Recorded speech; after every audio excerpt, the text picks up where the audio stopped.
passengers, co-pilots, shotgun callers, blunderbuss bellowers, and midnight riders. Welcome to another episode of Full Moon Empty Road. As always, I'm Jeremy, and I'll be your driver tonight. Hope everybody had a great week, and I hope you're ready for another road trip. Now, this episode is going to be a bit of a special episode. And by special, I mean the location was suggested by a fan. And this isn't a fan in the sense of a friend, family, or coworker who I talk to on a regular basis. This episode was actually requested by a dude who follows the Instagram page. The voice behind the YouTube channel, Terronormal. And if you'd like to check out his YouTube, just search Terronormal,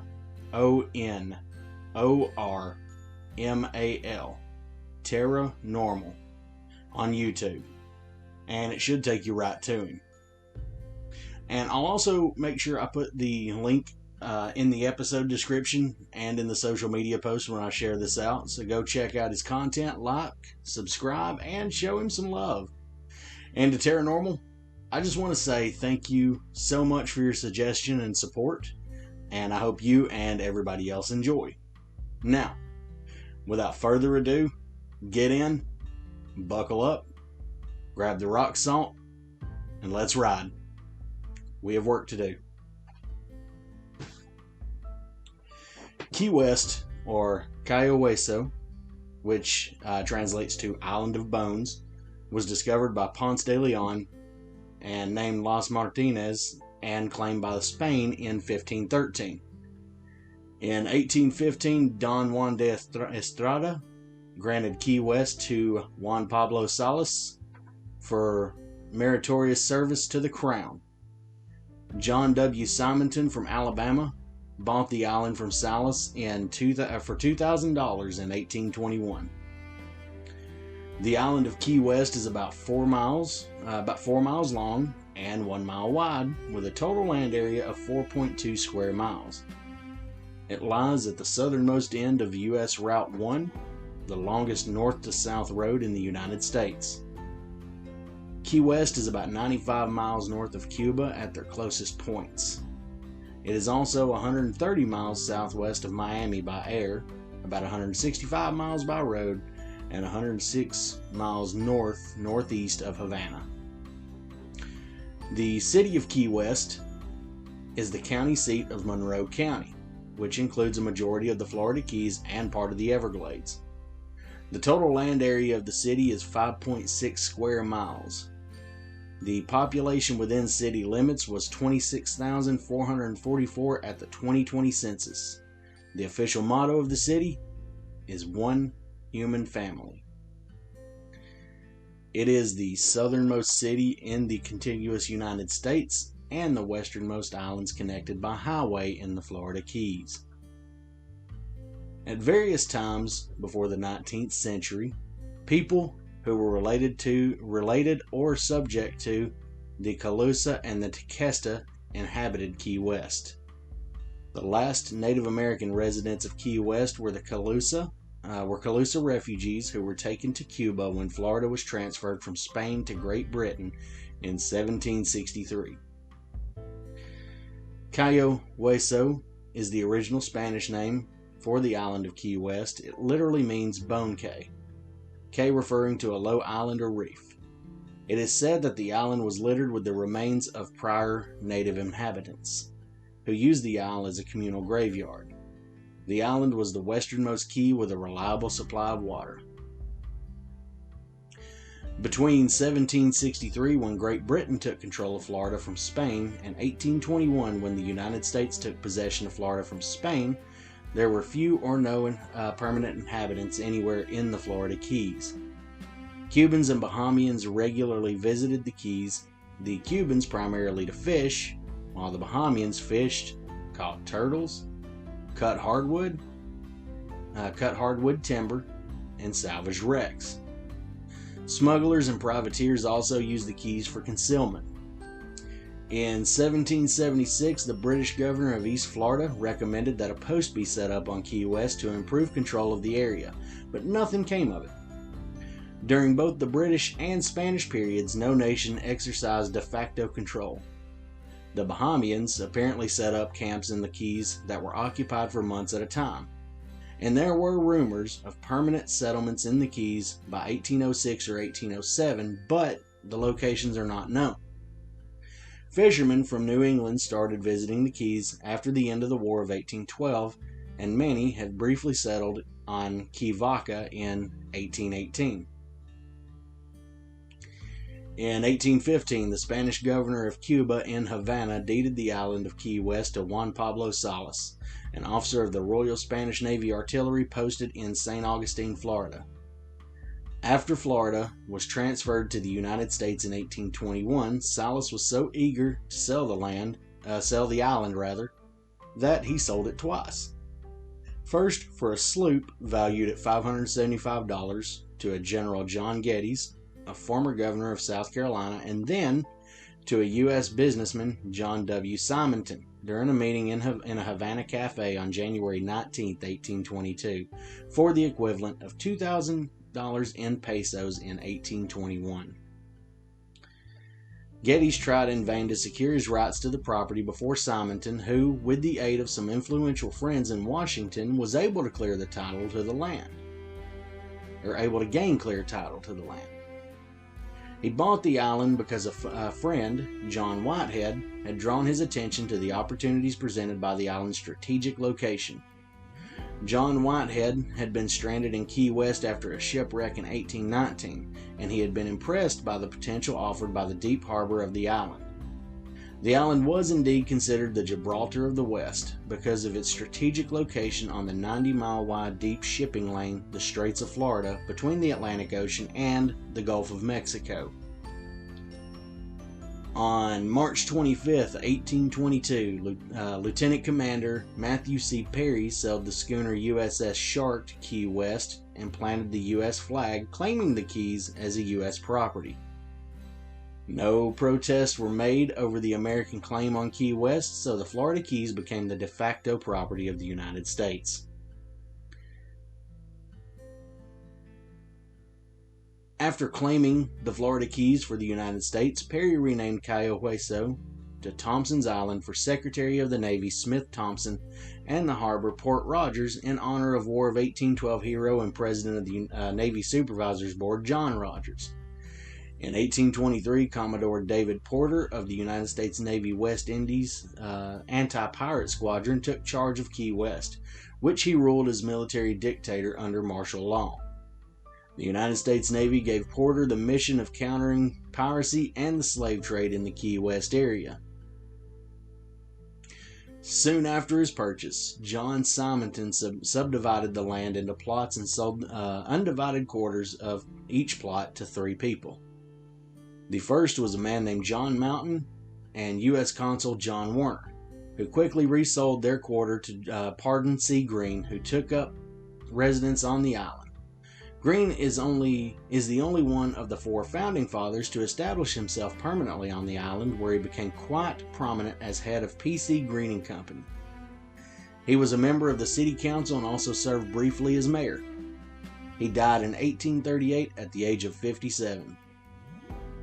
The second was John Whitehead, his friend who had advised him to buy Key West. John Whitehead lived in Key West for only 8 years. He became a partner in the firm of P.C. Green & Company from 1824 to 1827. A lifelong bachelor, he left the island for good in 1832. He came back only once during the Civil War in 1861 and died the next year. The third was John Fleming. John W.C. Fleming was English-born and was active in mercantile business in Mobile, Alabama, where he befriended John Simonton. We're just having a meeting of the Johns today. It's kind of like the old Jail episode where everybody seemed to be named Slims or Slim. You know, we had a meeting of the Slims there. Now we've just got a meeting of the Johns. It's just like, it seems like everybody who had any ownership with Key West was named John. Let's see. Fleming spent only a few months in Key West in 1822 and left for Massachusetts, where he married. He returned to Key West in 1832 with the intention of developing salt manufacturing on the island, but died the same year at the age of 51. Simonton spent the winter in Key West and the summer in Washington, where he lobbied hard for the development of the island and to establish a naval base on the island, both to take advantage of the island's strategic location and to bring law and order to the town. He passed in 1854. The names of the 4 founding fathers of modern Key West were given to the main arteries on the island when it was first plated in 1829 by William A.D. Whitehead, John Whitehead's younger brother. The first plate and the names used remain mostly intact and are still in use today. Duval Street, the island's main street, is named after Florida's first territorial governor, William Pope Duval, who served between 1822 and 1834 as the longest-serving governor in Florida's U.S. history. William Whitehead became chief editorial writer for the Enquirer, a local newspaper, in 1834. He preserved copies of his newspaper as well as copies from the Key West Gazette, its predecessor. He later sent those copies to the Monroe County Clerk for preservation, which gives us a view of life in Key West in the early days between 1820 and 1840. In the 1830s, Key West was the richest city per capita in the United States. In 1846, the city suffered severely from the 1846 Savannah hurricane, and I will be touching back on that hurricane here a little later in the episode. In 1852, the first Catholic church, St. Mary's Star of the Sea, was built. The year 1864 became a landmark for the church in South Florida when the 5 Sisters of the Holy Names of Jesus and Mary arrived from Montreal, Canada, and established the first Catholic school in South Florida. At the time, it was called Covenant of Mary Immaculate. The school is still operating today and is now known as Mary Immaculate Star of the Sea School. Good Lord, that one's. The school is still operating today and is now known as Mary Immaculate Star of the Sea School. I think I got it right that time.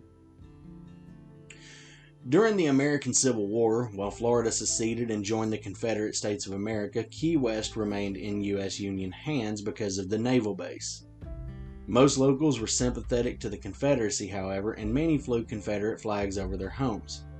However, Key West was also home to a large, free black population. This population grew during the war as more enslaved black people fled from their masters and came under the relative safety of the Union garrison there. Fort Zachary Taylor, constructed from 1845 to 1866, was an important Key West outpost during the Civil War. Construction began in 1861 on 2 other forts, East and West Martello Towers, which served as side armories and batteries for the larger fort. When completed, they were connected to Fort Taylor by railroad tracks for movement of munitions. Early in 1864, 900 men from the 2nd United States Colored Troops, the USCT, arrived in Key West as replacements for the 47th Pennsylvania Volunteers. Many of these men would see action in southern Florida, and the 2nd USCT would become one of the most active black regiments in Florida. Fort Jefferson, located about 68 miles from Key West on Garden Key in the dry Tortugas, served after the Civil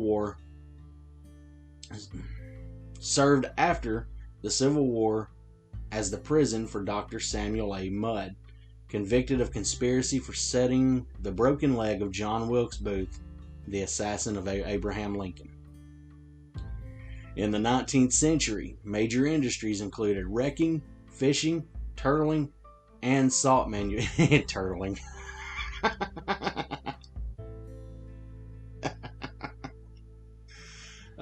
Sorry about that. And salt manufacturing. From 1830 to 1861, Key West was a major center for U.S. salt production, harvesting the commodity from the sea. And that was through receding tidal pools, rather than from the salt mines. After the outbreak of the Civil War, Union troops shut down the salt industry after Confederate sympathizers smuggled the product into the South.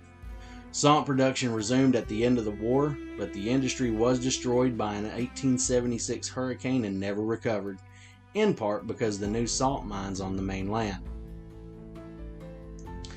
During the 10 Years' War, an unsuccessful Cuban war for independence in the 1860s and 1870s, many Cubans sought refuge in Key West.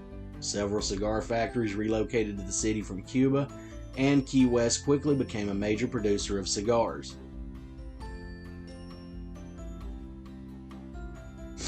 Excuse me. A fire on April 1st, 1886, that started at a coffee shop next to the San Carlos Institute and spread out of control destroyed 18 cigar factories and 614 houses and government warehouses. Some factory owners chose not to rebuild and instead moved their operations to the new community of Ybor City in Tampa, leading to a slow decline in the cigar industry in Key West. Still, Key West remained the largest and wealthiest city in Florida at the end of the 1880s. USS Maine sailed from Key West on her fateful visit to Havana, where she blew up and sank in Havana Harbor, igniting the Spanish-American War. Crewmen from the ship are buried in Key West, and the Navy investigation into the blast occurred at the Key West Customs House.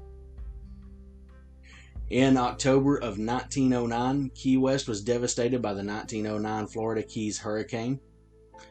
Further damage was suffered by in the following year, in the 1910 Cuba hurricane. Key West was relatively isolated until 1912, when it was connected to the Florida mainland via the Overseas Railway extension of Henry M. Flagler's Florida East Coast Railway. Flagler created a landfill at Trumbo Point for his rail yards. The 1919 Florida Keys hurricane caused catastrophic damage to the city. On December 25, 1921, Manuel Cabeza was lynched by members of the KKK for living with a black woman. Pan American Airlines was founded in Key West, originally to fly visitors to Havana in 1926. The airline contracted with the United States Postal Service in 1927, to deliver mail to and from Cuba and the United States. The mail route was known as Key West, Florida, Havana Mail Route. The Labor Day hurricane of 1935 destroyed much of the overseas railways and killed hundreds of residents, including around 400 World War I veterans who were living in campus and working on Federal Railroad and mosquito control projects in the Middle Keys. The FEC could not afford to restore the railroad. The U.S. government then rebuilt the rail route as an automobile highway completed in 1938, built atop many of the footings of the railroad. It became an extension of U.S. Route 1. The portion of US 1 through the Keys is called the Overseas Highway. Franklin Roosevelt toured the road in 1939.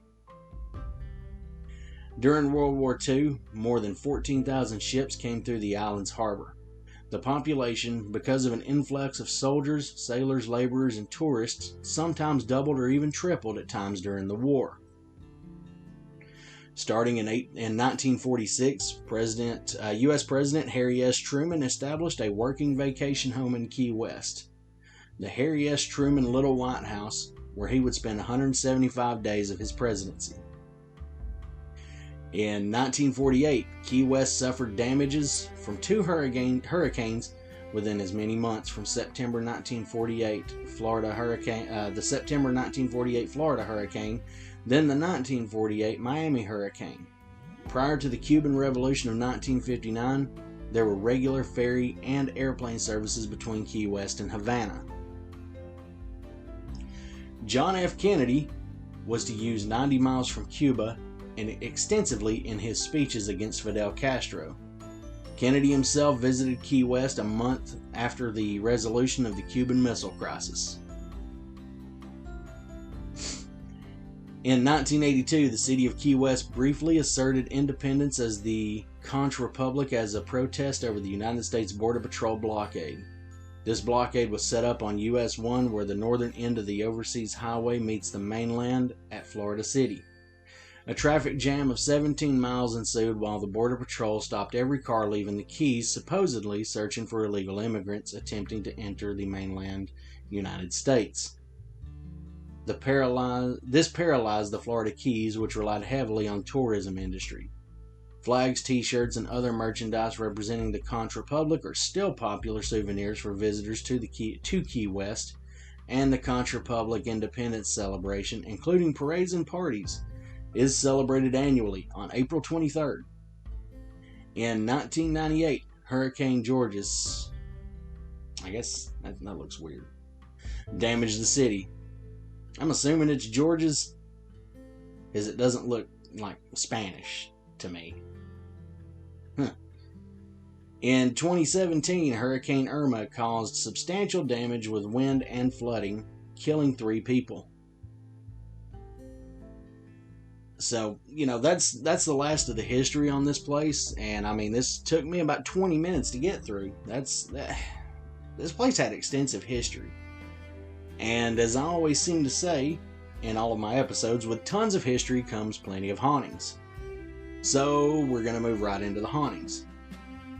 One Key West haunting hotspot is the Key West Cemetery. And if you remember a little earlier, I actually mentioned the 1846 Havana hurricane. Well, that led to the opening of the Key West Cemetery in 1847. There were reportedly around 100,000 people buried there. Now, this was for a place whose living population was, I think, 30,000. 100,000 people buried there. The bodies were located to the Key West Cemetery after the 1846 hurricane washed up thousands of bodies from the original main burial ground.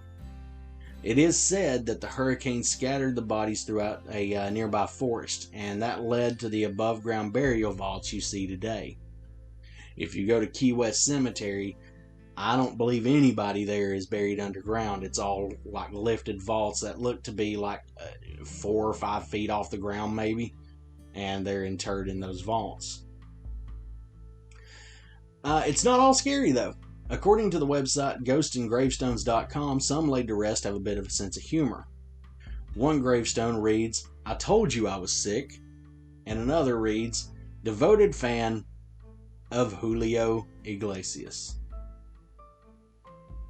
The main haunting at the Key West Cemetery is believed to be that of a Bahamian woman who guards those now laid to proper rest. The stories suggest she'll only approach you if you're being disrespectful while visiting. So be mindful and hail the victorious dead.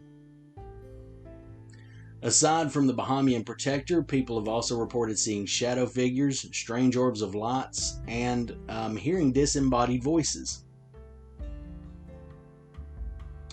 Another haunting experienced in Key West is the Hemingway House. People have reported seeing the ghost of Hemingway there. Then there's the Key West Lighthouse, said to be haunted by former soldiers and a former lighthouse keeper. Other haunted locations include the Firehouse Museum, the House of Captain Watlington, the Old Monroe County Jail, and the Porter Mansion. But, last but not least, the East Martello Museum, home of Robert the Doll.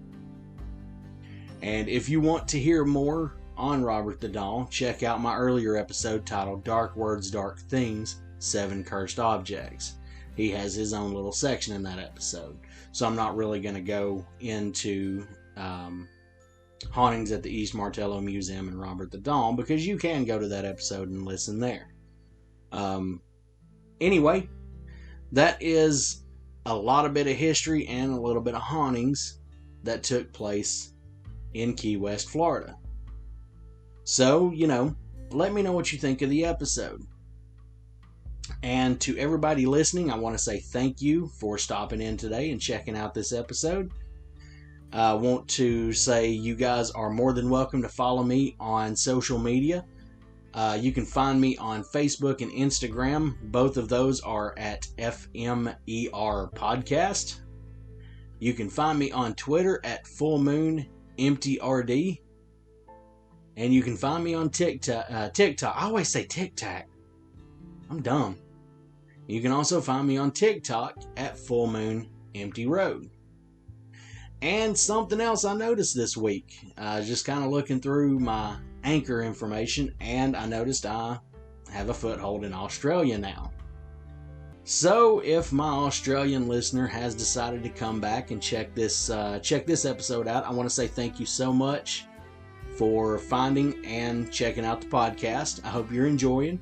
And if it's only one person, hey man, if you want to hear something in particular, reach out to me just like Terronormal did, and I'll be more than happy to write up an episode, and I hope you enjoy it. So again, thank you to everyone who's listened today. Thank you to the new Australian listener, assuming they are sticking around. And a special thanks to Terronormal for the suggestion. Like I said earlier, I will be posting the link to his YouTube when I upload to Anchor.